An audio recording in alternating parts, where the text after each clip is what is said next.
I need to do a Redux on Gambino because the internet, it's aged very well, so on and so forth. I'll say this right now. If I did a Redux on this album, it would pretty much be another MBDTF. It would be a repeat score. I'm telling you guys. I mean, I've talked about this recently, but my views on the record haven't really changed all that much. I still feel like there are some things holding the album back. There are some things that are lacking about the record. And here they are. Was the album cutting edge for its time? No. There were much more groundbreaking rap albums and artists that dropped within that year and the years surrounding it, number one. Number two, is it a super cohesive record? Not as cohesive as people make it out to be. And it's not a super consistent album because the bops on the front end, while a lot of them are decent and pretty well written, a lot of the low-key, melodic, washed out, and boring songs in the second half are utterly forgettable, not that interesting, and in my opinion, not special in any way whatsoever. They're just mid. They're just mid and forgettable and just drab. Let's argue. Playboi Carti will end his career as the most influential rap artist of the 2020s. I don't know if I agree with that. I mean, listen, let's give it 5 years because I would say this. Playboi Carti is still within that window of time where what he's doing could be something that's influential long-term or just merely influential short-term. We truly do not know. Like, you're saying this and it could potentially happen. But as of right now, it's just a guess. It's just a guess. It's just a big fat guess. And that's really all that we can do at this point. But, we're still at the point where it could just be a fluke. It could just be a random trend that ends up kind of dying out, as there were many that were very intense and very, repeated over the 2010s. The Forever Story wipes every J. Cole album, and it's not even close. Ow, God. Spectre, you should do a voice only for the Forever Story. Is Jid a better rapper generally than J. Cole? Off DiCaprio and off the new record, I think definitively we can't say yes. We could say yes. In terms of flow, lyrical ability, charisma, songwriting, conceptualizing, structuring. Yeah, the Forever Story pretty much like beats every J. Cole record into the dirt. But you do have to give it to J. Cole for having, for whatever reason it is, he just has a wider appeal. I think a lot more people find him relatable, frankly. I think that's where a lot of that, a lot of his popularity lies. I think a lot of people just kind of like, I think he speaks directly to a lot of people, in a way that maybe Jid doesn't necessarily, which I think is unfortunate. I wish Jid stuff hit a little harder. It is what it is. We live and learn. Nujabes deserves more street cred. Modal Soul goes hard on vinyl. It probably does. And I don't know. I mean, I think Nujabes doesn't get that cred you're talking about because he's just more popular with hip hop nerds, and that's fine. That's a pretty mid take on Christian rock. No idea what Maury Calliope is. Birds has aged better than Astro. In what way? In what freaking way?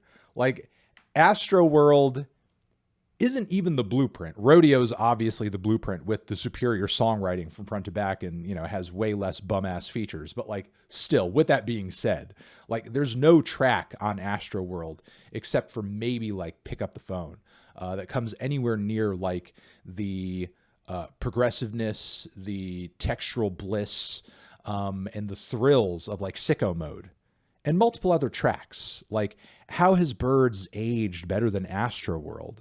Like, aesthetically, they're very similar. It's not like one pulls from an entirely different place from the other. Are you on crack? What is wrong with you?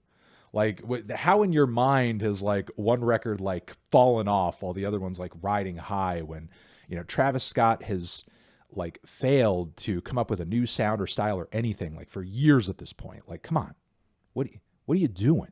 What are you doing? What are you doing here, Patrick? Come on, Patrick, for real, Patrick, my Patrick, please rethink this. You don't have to, it doesn't have to be this way. Have I ever had times where my favorite album in an artist's discography isn't necessarily what I would consider to be their best? Yeah, sure. Let me think. Maybe Evil Empire by Rage Against the Machine. I think a lot of people think their debut is better, and rightfully so. I wouldn't necessarily debate super hard against that, but you know, I just personally have more affection for it because, you know, I just kind of grew up with that album more. I just grew up with that record more, and I just personally get more enjoyment out of it because I think I just have more of a nostalgia factor for it. We need to fix this. This needs to be fixed. This needs to be fixed right here. This is a pretty awful grunge band tier list. Okay, Stone Temple Pilots bottom. That's fair. Nirvana second to last? No, that's wrong. And underneath Pearl Jam? No, that's also wrong. Pearl Jam goes second. If we're just doing this based on preference as opposed to influence and maybe significance to the scene, again, just preference, I would put Pearl Jam second to last. I would actually put Nirvana at the top tier.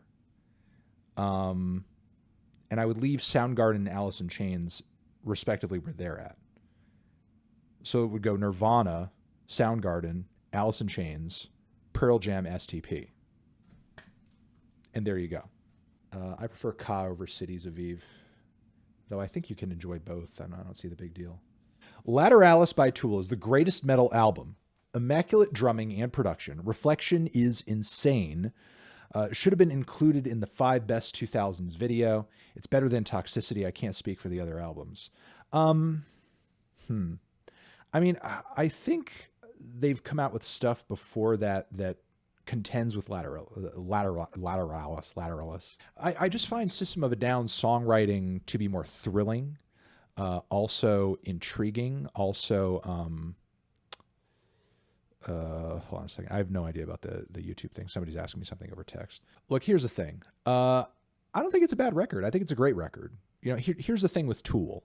I think a lot of their fans tend to overrate them, but that doesn't really make them necessarily a bad band. I think there's a lot of people who unfortunately get down on or negative on the band because of how, you know, sort of like you know, how up their own ass some of their fans tend to be. That doesn't mean the band shouldn't, you know, get the credit they deserve, though. You know, I think they're a great band, and I think they came out with classic and amazing records, and Lateralis is one of them for sure. You know, but when it comes to like metal music in general, is it the best metal music I've ever heard? I don't necessarily think so. Do I think Maynard is is the best vocalist in metal? Is he even in the top 10 for me? Maybe top 15 or 20, you know, I'll say that. And as far as progressive music goes, like, you know, there's a lot of progressive rock I much prefer to Tool.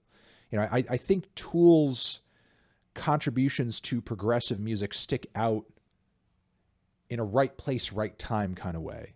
You know what I mean? Within the field of metal they were popular in, they were definitely ahead of the curve of their very Cro-Magnon, you know, new metal and rap metal contemporaries. Like in comparison to a lot of the fucking shit that was on the radio in the metal scene, mainstream metal scene in the 2000s, like, you know, Tool, like comparing Tool to that shit is like, you know, calculus to 2 minus 2. You know, you know, but like in the wider world of music, I think there's, you know, a lot more to be offered than just Tool, you know? So, I mean, you know, I think the broader your taste is and the more you venture out, the less novel and mind-blowing their music sounds, but it's still good music. You know, it's still good music. It's still enjoyable music. It's still quality metal music. But yeah, I don't think I would say it's the greatest metal album. You know, would I put it over every single record in like the Iron Maiden or Black Sabbath discography? I don't think so. No. Do I think it's better than like Death Symbolic? I don't think so. No. Is it a great record? Yeah. One of the best metal records of that decade? Yeah. But like the best metal album? I think it's pushing it too far. It's pushing it too far. It's not. I just don't really think it is. You know, but Tool does have a unique, recognizable sound, and they do come together, you know, with something that that is truly specific to them, and that's a great thing. And again, great band. You know, I just think they're just a tad bit overrated by some passionate fans, and we can leave it there.